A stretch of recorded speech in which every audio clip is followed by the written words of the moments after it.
Good afternoon in Brussels. I guess I'm not sure where everybody else is, so it could be good evening in Beijing, certainly for one of our speakers, Xiaotong Zhang.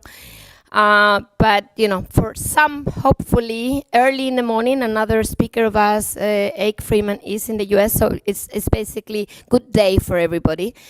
We are here today to talk about something that for some is already an old topic.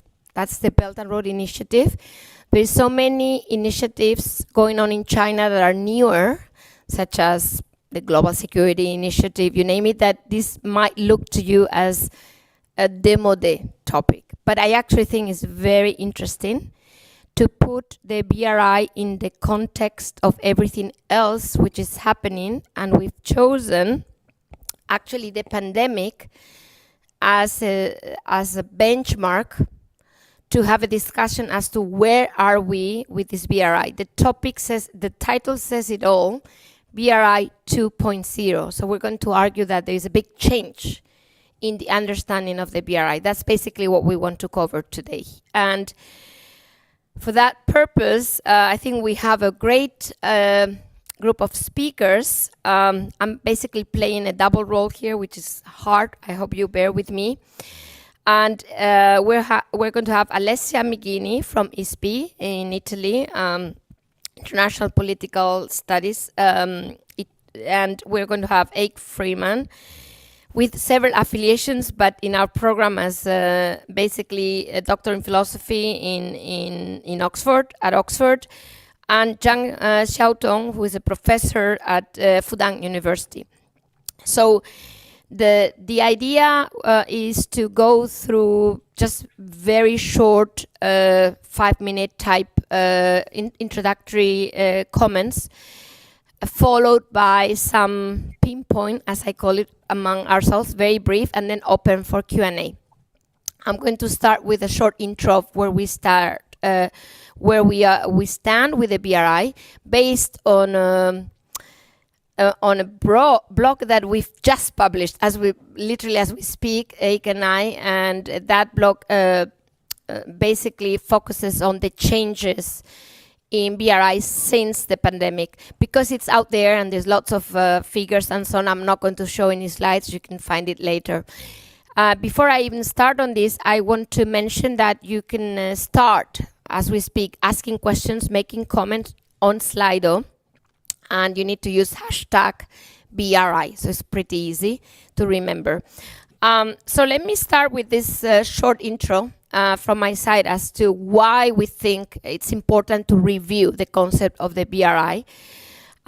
So when you look at the data, something of the order of 148 countries, basically officially members of the BRI, one could wonder, isn't this group important enough to be, you know, on the front line of the news, given what's happening geopolitically in the world? You could think of, say, Ukraine. Why isn't the BRI kind of a block, or not a block, but at least part of the conversation? We're not seeing that as we speak. It's kind of blurred in many other groupings. We are hearing lately from expanded BRICS to, as I said, I mentioned Global Security Initiative announced by Xi Jinping at Boao Summit, Global Development Initiative, a lot of other names, but not necessarily so much the BRI. So when you look at the data, what you find is that there's been a massive, literally massive, deceleration in China's investment in BRI geographies. By the way, in China's investment, full stop. Because in that blog, we look at non-BRI versus BRI countries, and we find that China's overseas funding, whether it's actual M&A, so actual investment, foreign direct investment, or project finance, or any other type of funding, you see a massive deceleration. The BRI is no exception, and there's a few spotlights there, like in relative terms, Latin America is receiving more funding than, say, other regions. But, you know, overall there is a very clear deceleration, to the point that some have argued that the BRI is dead. And we start from that point, Eik and I, saying, not really, it isn't really dead yet. It's an evolution. It's a change in the objectives, possibly, or at least that's our reading. I let Eik the floor to really go through how this is changing. But I think it as a first contribution to the discussion, I really wanted to highlight that on every front, as I said, foreign direct investment, funding, not only project finance, but also official lending, you see this trend. You don't see, though, for trade. I think that's quite interesting. So for trade, when you look at China's trade with the world and you divide non-BRI countries and BRI countries, you find an relative increase. Well, overall it's increasing everywhere, as you know. China is exporting more than ever, but the increase is bigger for BRI countries. So that's kind of interesting because it changes a little bit the picture on the funding. So if I could summarize this first part, I would say China is lending less or is putting less money on the table, if I may say so. But actually, in terms of trade, it's getting more. At least, you know, it's basically linking its trade even more strongly. I don't want to use the word dependence. We can get into that later. But with BRI economies. So that's a little bit what we see. And of course, the question then is, what does this mean?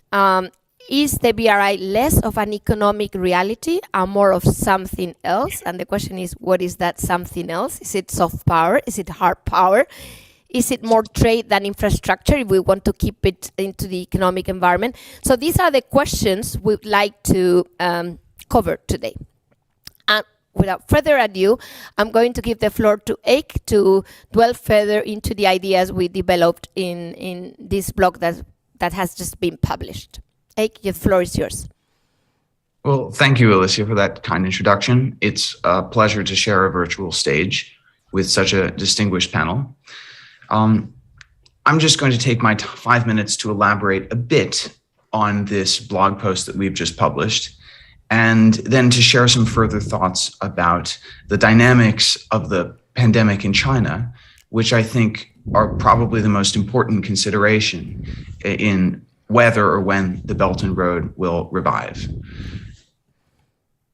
There's a famous comedy sketch from the British group Monty Python in which a man takes a dead parrot into a pet shop asking for a refund, and the shop proprietor says, no, it's not dead, in spite of all evidence, it's only sleeping.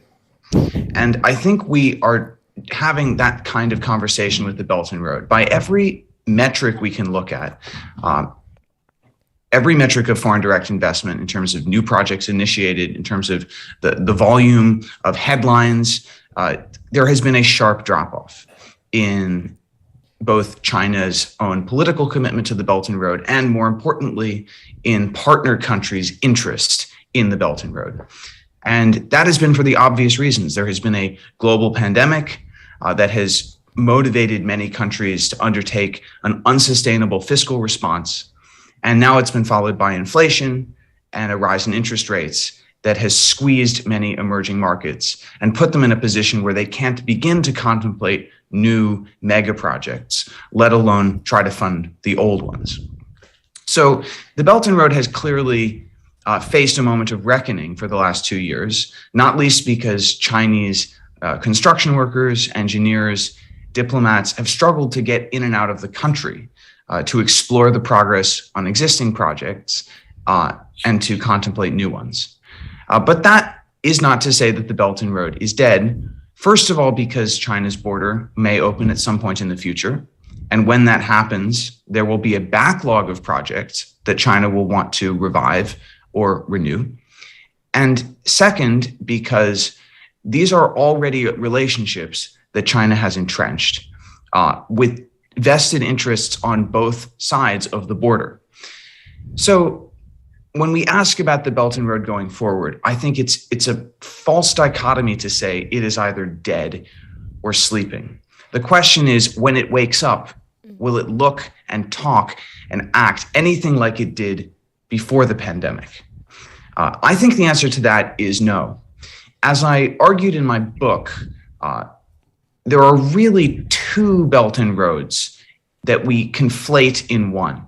Yes, there is the larger group, the 146 countries, however we count it, that have signed pieces of paper, memoranda of understanding to affiliate with the initiative.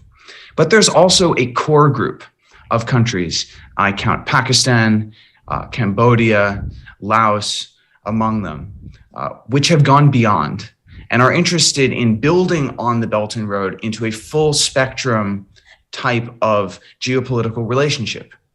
We see, for example, how Iran has pursued a comprehensive security treaty that will cover everything from telecoms to ports. What I warned in my book is that the Belt and Road is really proceeding on two tracks. And from the perspective of Western policymakers, particularly the United States, which sees this as a risk, it's more interesting and important to focus on the inside track. And I think if we look at the dynamics of Russia post the Ukraine war, or many of these Southeast Asian economies that have become even more trade dependent on China over the last 2 years, what we will see underneath the very, very broad umbrella of Belt and Road affiliates is a core group that is integrating more and more with China, not just in low-tech goods, but also in higher tech trade and in services. And as Chinese fintech companies begin to internationalize themselves, as China moves up the value chain in all types of manufacturing, including electric vehicles, this is going to turn into a trade and financial bloc that is led by China and is increasingly organized according to rules set by Beijing.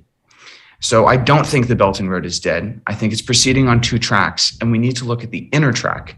I warned in my book that this is the worst case scenario from the perspective of American national interests, the emergence of a new order in which China is able to set all the rules, even if it's only in a smaller part of the world. And I still think we should pay much more attention to what is happening in Pakistan, in Southeast Asia, countries that get much less attention than they ought to. Well, that's great, Ike. I think that's the idea of in the blog of soft power, but also trading blocks, even financial blocks being developed or a block being developed. So soft, hard plus economic block, as opposed to a flurry of countries that were basically united only on a hub and spoke approach through MOUs. Yeah, this was the old model, and I think you've highlighted this transformation. In Europe we would call it Twospeed Europe. So in reviving that idea into the BRI would be a two-speed BRI, but focusing on that inner group. I think that's very, very important. So without further ado, we're going to give the floor to Xiaotong to hear a little bit the Chinese perspective of this BRI, or at least Xiaotong's perspective of the BRI. Thank you. The floor is yours. Thank you, Alicia. And it's Xiaotong's perspective. Even though I work for an Institute of Belt and Road Initiative and Global Governance at Fudan University. I think BRI is not dead. I think it's going on still with vitality.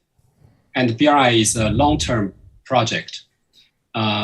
It's just like China's accession to the WTO. China spent 15 years reapplying for membership of GATT first and later to join the WTO in 2001. And this year marks the 10th anniversary of BRI launching. So I think that from the Chinese perspective, it's a long-term project because it's based upon and developing connectivity, which is basically providing bridges, railways, infrastructure, and people-to-people exchanges. So it's going to be very long-term, longue durée in French project. I don't know how long it will last, but Chinese people are famous for being patient. So actually, as early as in 2013 or 2014, immediately upon launching of BRI, some Chinese scholars and experts have already warned that BRI needs to avoid overstretching. And I think that the BRI itself has been very well avoiding overstretching itself. So we could say we are now in BRI 2.0. That means, I think it's an interesting idea, basically saying that BRI is evolving all the time. Because BRI has been evolving from the so-called freehand brushwork to fine brushwork. Very broad brush to very delicate painting, to put it in the Chinese way. So in other words, the BRI would be more focused in terms of projects, in terms of geographical concentrations, and evolving in the sense that the global context is evolving all the time since 2013. So it's very natural for China to adapt to the evolving global context. Just imagine how many big events have developed over the past 10 years, not to mention the war in Ukraine, not to mention the US-China trade war back in 2018. So the BRI has been very resilient and flexible in adapting to all these changes. My last point is that there are something what I would call competing economic statecrafts. So immediately upon the launching of BRI, we see emulations by other great powers in developing their own connectivity projects. And we're very happy to see that in the United States, they have B3W, Build Back Better World. In Europe, the Global Gateway, and in many other countries, there are a lot of different connectivity projects. Hopefully, this competition will not evolve into very bad geoeconomic confrontation. Rather, we hope that we could work together in areas of convergence to create something I call maximal connectivity. In terms of international order, from what Ike just mentioned, that China, my question is whether China wants to build a new world order or new international order through BRI. And my answer is no. If you look at the trade or investment along the BRI, I think that basically WTO rules or the internationally adopted rules are being practiced. So in other words, the BRI is a complement or reinforcing of the existing international trade and investment rules. So in that sense, BRI is a complement to the existing international order rather than revision of international order. So I stop here. Thank you. Thank you, Xiaotong. I think this is so interesting because it's very complementary. So the idea is, first, is this, as you said, a permanent evolution rather than a dramatic or kind of a sudden change in the definition of the BRI, which would be more like what we are describing in the blog. But the good thing is we can have your feedback now and exchange ideas. The other key point is this a change is the BRI in a way an instrument for a change in the global order, or is it rather a complement or an addition in a way to the global order? I think these are key questions for us to go through. And before I do that, I'm going to give the floor to Alessia and beginning to really go into what this all means for Europe at the end of the day. So Alessia, the floor is yours. Thanks, Alicia, and thanks for the introduction. I think this conversation is very timely, especially in Europe, because these very days we have been witnessing a number of events in Brussels, in particular about new initiatives in Europe, which have been taken as a kind of response or reaction to the Belt and Road, although it's not officially said, but in some circles that has been, labeled as a reaction to Belt and Road. So I will try to sum up a little bit the developments of perceptions in Europe about Belt and Road, and also misperceptions, I think. And I will add a little bit of my opinion on that, because I've been working quite a bit on this, and I'm happy to share some input.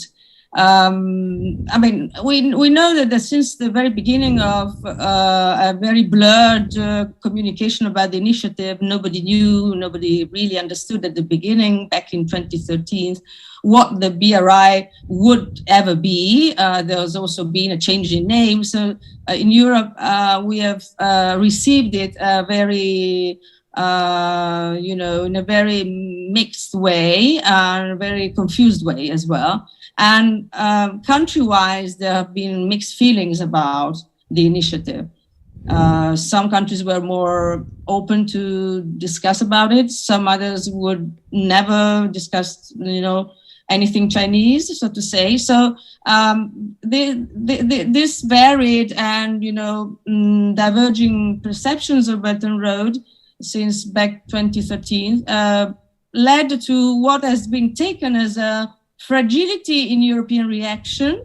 I'm quoting because this is the main narrative that has been going on this side of the world about non-reacting to Belt and Road. But I think that was a little bit of a lag in reaction, not fragility, but a different way of behaving internally and vis-a-vis the rest of the world. And indeed, since already 2015, we have seen that EU connectivity platform was implemented, whatever it was, whatever it is, a very loose tool to handle with a massive initiative as the Belt and Road. But indeed, there was a kind of a dialogue or a moment where the internal transport corridors in Europe very much, important for the completion of internal market, and what was, linking to Belt and Road was discussed. So I think that was a very brave platform, because actually it was not politically open to discussion, but just kind of a closed circle of officers dealing about which projects should enter and in which form. So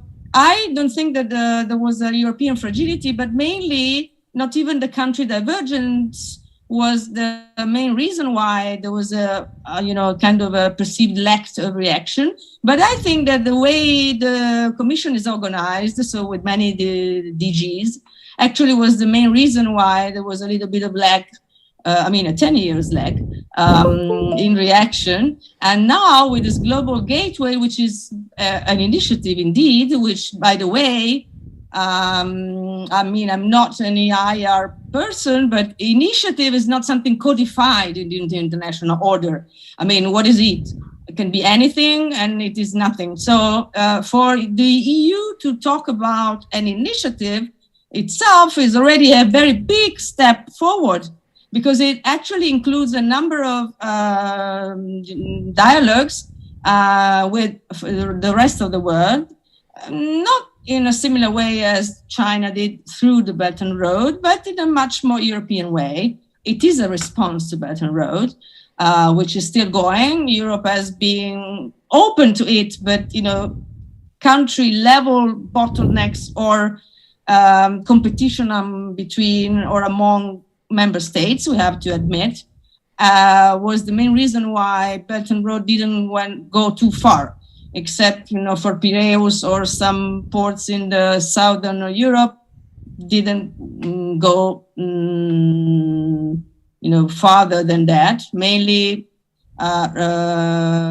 inland, the connectivity was largely improved, but this I label as a major international infrastructure project, not necessarily a way for China to enter Europe with massive, shipments of goods, which was, the naive concern of many Europeans since back 2013. So now the perception of an average in the EU is of something that is latent, mainly So it's in line with what Eik, Xiaotong, and Alicia said before.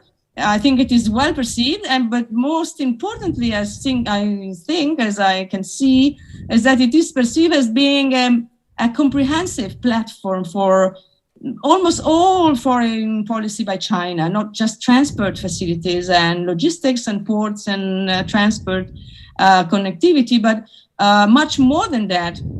Say digital connectivity was since the very beginning in the Belt and Road, but we never cared about the digital Silk Road. As I remember back in 2017 in that first Belt and Road Forum, there was a panel on digital Silk Road and on the Alpha Silk Road, different Silk Roads going on and according to different geographies. But in Europe, mainly the transport pillar was acknowledged. Now there are many pillars: financial connectivity, digital connectivity, cultural connectivity, scientific cooperation, which are all part of Belt and Road officially in the white book on Belt and Road. There's everything in there. And Europe has been taking all of it and reacting complementary. I mean, it's not competition, I think.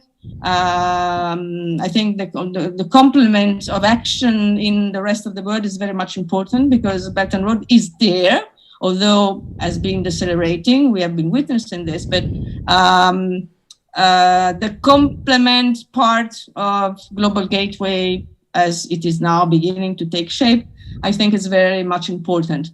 So I think this is a little bit of a history of European perception. So I was very much critical myself of back some years ago of the naive way of Europeans, myself included, of not thinking about the impact that strong connections between China, bilaterally speaking, and a number of countries, also member states, by the way, could exert on European integration. Now I see that there's much more awareness, much more knowledge about Belt and Road. And so I think that this has been very much an evolution, and this is a starting point, of course, this is not end point, a starting point of dealing, I mean, very in a much more appropriate way on the European side. So I will stop here and take questions.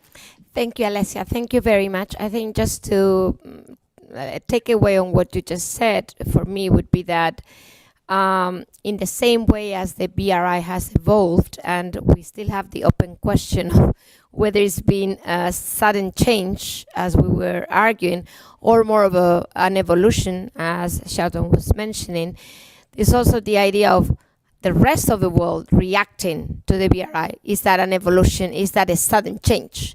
Is that is the pandemic, because I want to bring the pandemic back to the question, is the pandemic kind of a wake-up call in terms of the sentiment of the rest of the world?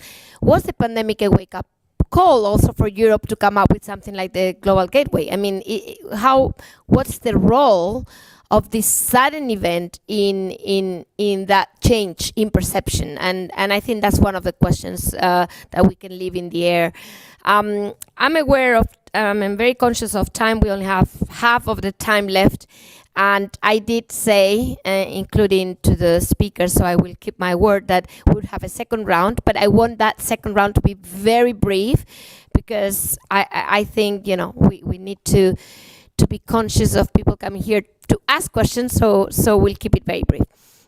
So with everything we said, I think, frankly, you can react to each other, but I'm going to guide it a little bit in the key issues here. So for me, one of the key issues listening to Eik is how much of a hard versus soft versus economic reality the new BRI 2.0 is. I mean, that's, to me, something that I take away, and I'd like to hear more.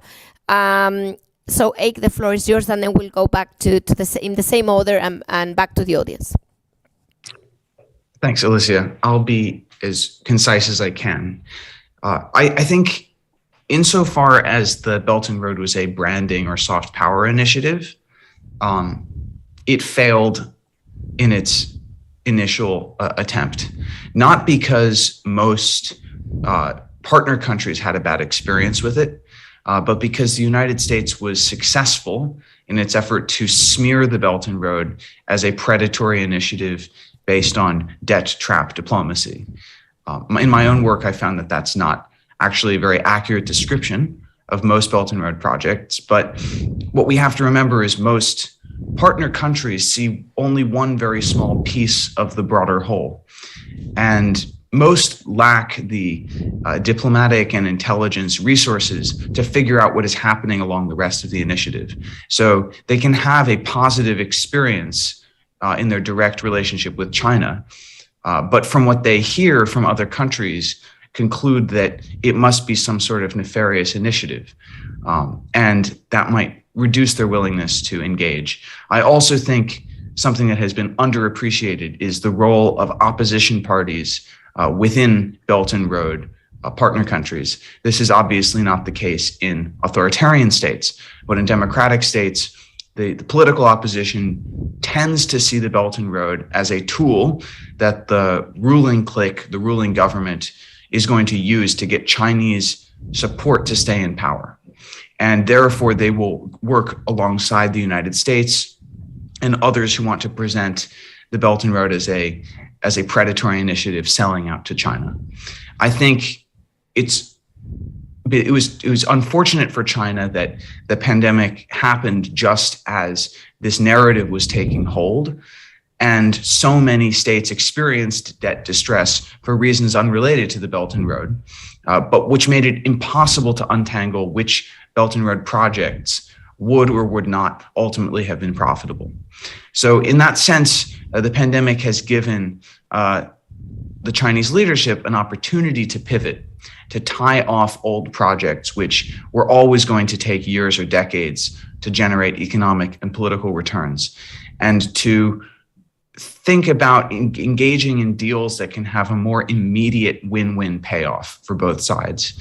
And in short, I think that means a transition from a more investment-focused concept of the Belt and Road to a more trade-focused concept of the Belt and Road, and then one that focuses less on traditional infrastructure like ports, roads, power plants, and more on higher tech infrastructure. And that can allow China to rebrand as something that's offering cutting-edge technology at the most favorable price. And I think that's just all around a better deal. It's something that the partner countries are more interested in, and it's also a way for China to get a better soft power benefit while putting less capital at risk. Well, that's great. I would add only that there's one more benefit for China. I think this is important for Europe. That's why I want to mention it. It's not only about putting less capital at risk, which is exactly the point of less funding, but actually also being able to offer standards and make them more global, or at least partially global, than they would have done otherwise. So I think that's a key issue for Europe, given that that's one of our comparative advantages. So thanks for that. I'm going to move to Xiaotong on the following topic. You didn't cover that, so sorry to push you a little bit, but I think it's very important from this part of the world to understand what's the sentiment in China about BRI, because we in our blog we do put there as one of the reasons maybe for the slowdown in funding China's own economic situation, given that it's hard to argue, well, I'm in full win in who knows where in, say, Pakistan, while I'm also having key issues, relevant issues, very strong slowdown in the economy. So is there pressure, if I may say, from China's side to be slower, at least as regards that capital in the use of capital, as Ake was saying, as regards the deployment of that capital overseas, and in particular in perceived, especially in China, I hear that all the time, risky countries. So what's your take on that sentiment in China? Yeah. BRI is China's top design of economic diplomacy. So it has two elements, so economic elements and diplomatic elements. So China very much hopes that through BRI, we could have interactions with other countries' economic diplomacy, including the economic diplomacy of the EU and economic statecraft of the United States and many other countries. So the global economic slowdown is becoming a reality, but China has already economic slowdown back in 2014-15. And that moment is exactly the high time after the launching of China's BRI. So in other words, economic slowdown itself does not mean China will slow down the paces of BRI. So I think for the moment, the pandemic and also the war in Ukraine has hindrance to the performance and implementation of the BRI. Once the pandemic is overcome, once Russian and Ukrainian negotiators can strike a deal, China would continue to push forward its BRI. So I think the BRI is going through an evolution, but a positive evolution, and it has its continuation. So in other words, it's a long-term project. Thank you, Xiaotong. I guess basically it's hard to answer my question, hard to measure the sentiment about BRI in China, but I take it. Sentiment in China, sentiment in China, I mean, for us as a think tank person or professors, yes. I cannot represent the Chinese government. Yes, of course, I realize. I used to work in government, but on behalf of, my feeling, my sentiment is that China has not slowed down the BRI construction. China is doing something business as usual, continue to advance BRI. So I don't see any sign that BRI has been slowed down from the perspective of people from within China. So basically, there is no perception that this is not as important. And also, if I hear you, I'm actually reading something you've not said, so please correct me if I'm wrong.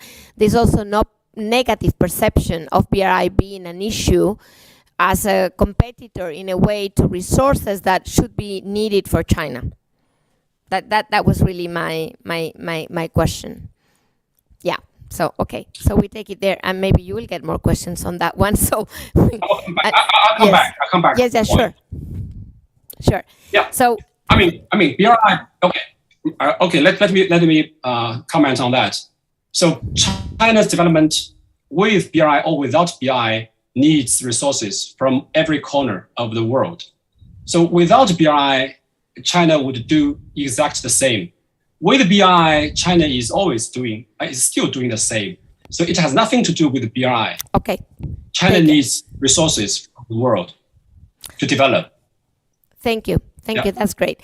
So I'm going to move to the third and final, and I'm going to ask Alessia to be very brief. And the good thing is, my question, I was reading the questions we got from the audience. It's actually one of the last questions, actually one before last, with lots of likes. So it means I was thinking of a question that was similar to what others were thinking about. And this is Ukraine, meaning everything you said, including the global gateway, was something that was being prepared. I mean, one could argue maybe the pandemic had something to do, but certainly not Ukraine, because it's an earlier conception. Is Ukraine a game changer, the war in Ukraine or Russia's invasion of Ukraine, in the perception or in the European mindset as regards BRI? Is there any relation in your mind? In your mind? Well, I think that's a very interesting question, because there's no direct role of the Ukrainian situation, war, invasion, on the perception, say in Europe at least, about Belt and Road. But the non-position of China vis-a-vis Russia, I think was very useful to understand China better in Europe. China will do whatever for their own interests, as long as its reputation is not damaged to a point that it's, jeopardizing their own interests, of course, abroad. So I think it was a very useful, say, case.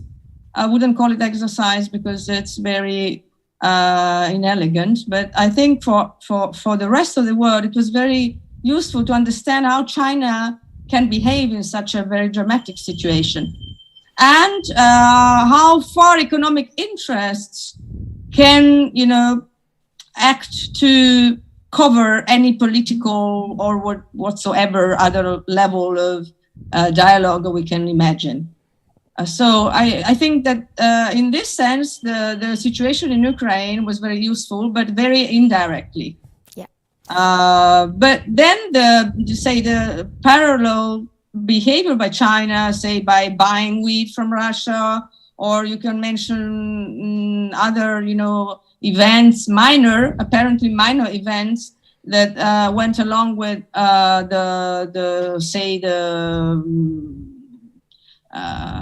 backing, indirect backing of Russia by China, at least in words, was a fact that made the rest of the world understand a little bit better how China can behave abroad or in their relations abroad. And this also goes along with the very expanded, although Belt and Road altogether worldwide has decelerated, in certain geographies, South America and the Middle East, has increased quite significantly over the years, the COVID years. And maybe we didn't realize, and maybe it's not labeled Belt and Road, who knows, but it's going on very quickly. And in certain areas, say renewable energies, usual traditional sectors in Latin America. So it's going on in a different way. And combining this with the non-behavior, it's very difficult to describe it in a very clear way, as regards the situation in Ukraine and the surroundings. I think we have a kind of an experience about how to deal with such a huge country that is not taking, positions, but it's pursuing their own interests whatsoever. Thank you very much. That's very clear. So we have a huge amount of questions, but I'm going to first give the floor to the physical audience. That's the bonus of being here. So anybody would like to ask a question? So, maybe closer and then, yeah.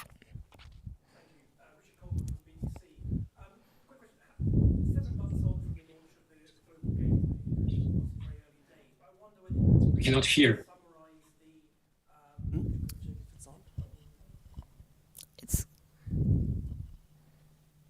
Hello? Yeah. Yes. Okay. Sorry, Richard Colburn from BBC. I know it's only 7 months since the launch of the Global Gateway, but I wonder whether you can say anything about the response to it in BRI countries, and whether we can form any judgments about the discussion of how competitive it is as an offer to these countries, and the discussion about whether it's too little too late. For those who aren't watching this every single day, how would you see the response to the launch of Global Gateway? Maybe we take the two questions, if you don't mind, and then we can kind of find ways to answer that question. My question relates a bit to linking the latest development with Ukraine and with the military threats to the debate about the BRI. And if I give my own translation of BRI, then I think BRI is a catchword for almost all the activities which are related to China by integrating more into the international economy. And there has been a common objective of China and the EU, and this is to build a multilateral international or a world based on common rules. This reflected the business-oriented approach of Europe, and it reflected very much the interest of China to integrate into the international economy. With Ukraine and with the fact that a major player, Russia, is no more respecting international law.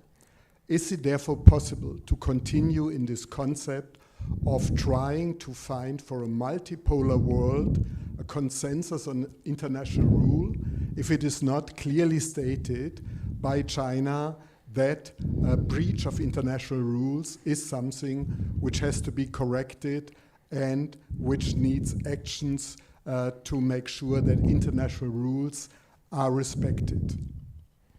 Thank you. Thank you very much. Is there any other question? Maybe we can take 3 and then we any other question? If there aren't any, I'm going to first get some answers and then move to the long list here. So I give you last chance. No questions from the floor. Okay. So we have 2 questions. They're both very difficult. So, I need some help. I just want to maybe I can say a word on Global Gateway because we did have an event with Reinhard Bütikofer a while ago. That was really the launch. I think it's very early to make any assessment on the impact because it's happened at a time of humongous shocks from, of course, the kind of the second half of COVID, if we may say Omicron and the like, but also Ukraine. So I don't think it's easy to judge what's the impact. What I know, though, based in Asia, is that officials do ask about the Global Gateway because they also want alternatives. I mean, they want to play with different options. Whether those options are real and to what extent, of course, is yet to be determined. But I don't think that was the case with the EU-Asia Connectivity Initiative. It's a different ballgame. I think Global Gateway is perceived as a more comprehensive initiative, but of course, potentially recipient countries still don't know to what extent this will be an easy or say a real option for them. I think we're still there, so I would give it a chance, to put it very simply. It's just that it has happened at the worst of all times, and it's very hard to move it forward. But that would be my short answer. And I'm going to take this, and then I give you the floors. I would actually go even further. The idea, my impression of the reason why China actually initiated the Belt and Road Initiative, and if I hear your point correctly, is they wanted to leverage on the international, they wanted to use BRI as a way to maybe, say, accelerate their internationalization. I'm not sure I would, say it is true. I'm not sure I would have done it that way because you are proposing hub and spoke MOUs in which you get preferential access or, rather than support the existing multilateral framework, i.e. probably weakening it, because you are proposing new institutions, new realities. So I'm not even sure that the intention was to use BRI to internationalize China further. I would actually argue that it was a way to give China a double instrument, to have a second choice in case the multilateralism were not to go further, which was a good, actually a good thing to do given what happened. But in my view, it was more of a hedge rather than a push towards further internationalization of China, as simple as that. Because the institutions were already there to do that. You didn't need to create the BRI. Your size was big enough.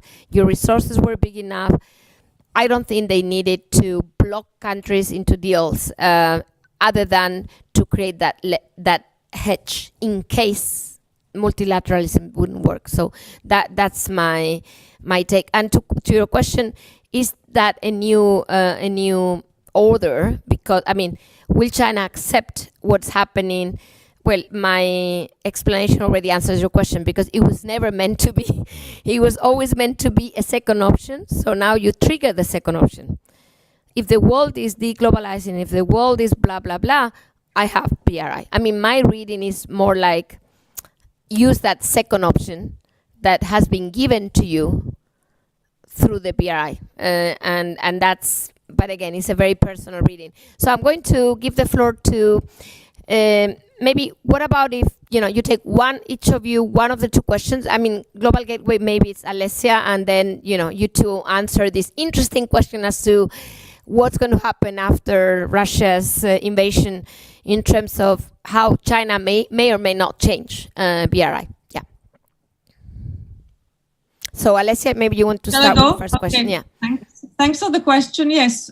Well, it is early to say, but I think a global gateway thing is very important because the narratives were very much effective in building perceptions besides facts.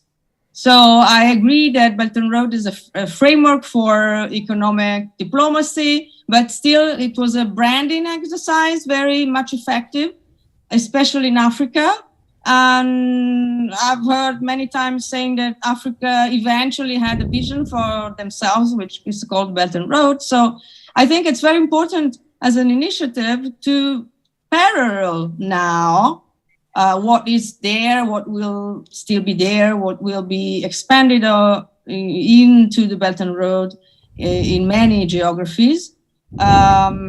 Exactly because, well, let me say that perception of Belt and Road in each of the partner countries goes along with friendship to the Chinese government. And this is very volatile, maybe very volatile, especially in indebted countries, can change quite rapidly. So it's very important to have an initiative which doesn't, it's totally parallel. So I can take that as a reaction, but it's not the same. So the business as usual that is perceived as being the byproduct of Belt and Road in recipient countries will still be there. And the global gateway is not substituting for that. So it's not replacing that. The business is very much liked in terms of effects of Belt and Road. We have to be aware of it. So we will not replace Belt and Road with the global gateway. Thank you, Alessia. Very clear. So who wants to start responding to this big question on the BRI? Yes, Shelton. I think that the Ukraine war has big problem on the BRI to the extent that it might be a game changer. I mean, just imagine that if Chinese railway cannot cross Russia, Belarus into Poland, how you achieve Eurasia connectivity. So at the end of the day, to have BRI succeed, you must have the war stopped as early as possible. So in my personal opinion, I think that the Chinese leadership needs to persuade the Russian leadership and also Ukrainian leadership to sit on the negotiating table and strike a deal as soon as possible. And hopefully, fingers crossed, China could exert its a positive influence to have both sides to strike a deal as soon as possible, because both Russia and Ukraine are extremely important BRI countries. So hopefully, China and the EU could continue to work together towards a multilateral and multipolar world in the future. Thank you so much. Anything to add on this very general question? I think that's your expertise, so I'm sure you have lots to add. I would make three observations vis-a-vis the impact of the Ukraine war. I think, first of all, it has poisoned the prospects for Belt and Road inside the EU, probably irrevocably. And that's because of the Xi-Putin summit, where it certainly seemed for all the world like China gave Russia the go-ahead to launch an invasion, though we may never know what was actually said at that meeting. And I think that the early responses of Poland, Lithuania, many countries on many members of the so-called 16+1 countries, which have already made signals that they're turning away from China, indicates that China will no longer have the influence that it once hoped to have on Europe's eastern periphery. And so I agree with Xiaotong in terms of the overland Central Asian, Eurasian route, but also in terms of the much discussed potential future route along Russia's Arctic coast, the so-called Northern Sea route. I find it very hard to see these two ever emerging as major conduits for China-Europe trade. And I think that has important long-term implications as Europe inches towards a new role for itself as an independent actor in a multipolar world. In terms of soft power, I think the Ukraine war has not particularly harmed China's image in emerging markets. And I think we can see that from the reluctance of many African and Asian EMs to vote against Russia in the Security Council. Many of these countries don't believe that they have a stake in this fight, and they're much more concerned with how they're going to manage the strong dollar, expensive oil, expensive food, which are three crises that are hitting them all at the same time. And then on the macro side, I would posit or hypothesize, though we haven't seen the full force of the food crisis yet, that the fiscal challenge that many emerging markets are going to face as they have to deal with rising food and fuel prices will have a much bigger impact on their ability to borrow from China and engage in the Belt and Road than anything related to soft power. And that this ultimately could be the biggest and most important legacy of Ukraine for the Belt and Road. If it forces developing countries into yet another round of debt distress, forces more Paris Club renegotiations and so forth, it's just going to make it much, much harder for many of these countries to re-engage and start building again. And the longer that happens, the longer the Belt and Road lies fallow, I think the more time the US and Europe will have to develop alternatives. Well, that's great. And it so happens we have a minute left and there's so many questions which I'm not going to engage into, but I do want to mention a few of the topics just in the minute left, because I think it gives a sense of, some are comments actually, which is good because we can't answer them. But I think it gives a sense of everything we've said has been very much reflected into these issues that are here, such as the importance of the digital, the digital Silk Road, which was Alessia's point, that in a way we're maybe chasing the wrong objective, because a lot is happening on the digital side, not only digital standards, but also digital money. And we didn't talk about this, but I think this could, serve the purpose of another event like this. Only that one. There's a lot of issues on Ukraine, very much in line with this point of the turning point. So maybe one could argue, did we choose the right title? Maybe the point was not the pandemic, but Ukraine, that is changing the BRI even more than the pandemic. And I think that's reflected in the Q&A here. I think the other one is, again, this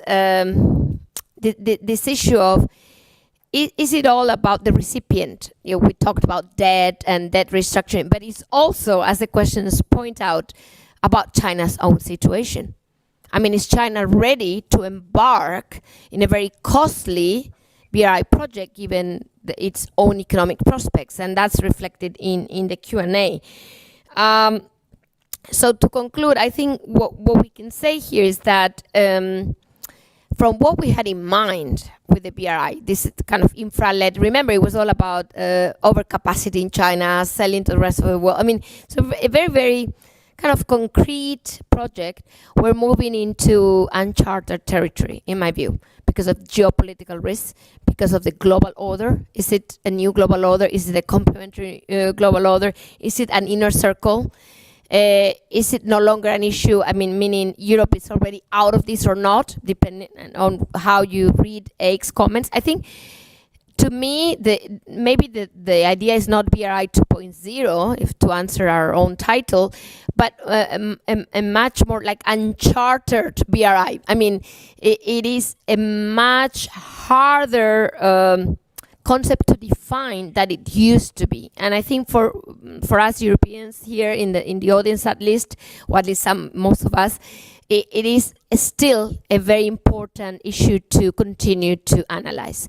And in response also to the Global Gateway and our own initiatives, we can't really go without understanding how the BRI is evolving and just forget about that and focus on ours. I think that would be a big mistake. So on that note, I think we're exactly on time, and I thank you all for being here. Thank you very much. Thank you. Thank you. Thank you. Thank you. Thank you, Xiaoton, Alessia, and Nick for being here with us. Thank you. Bye-bye. Thank you all. Thank you. Thank you. Bye-bye. Thank you.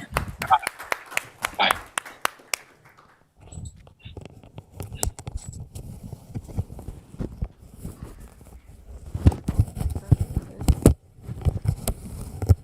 I should have even tried. Now it's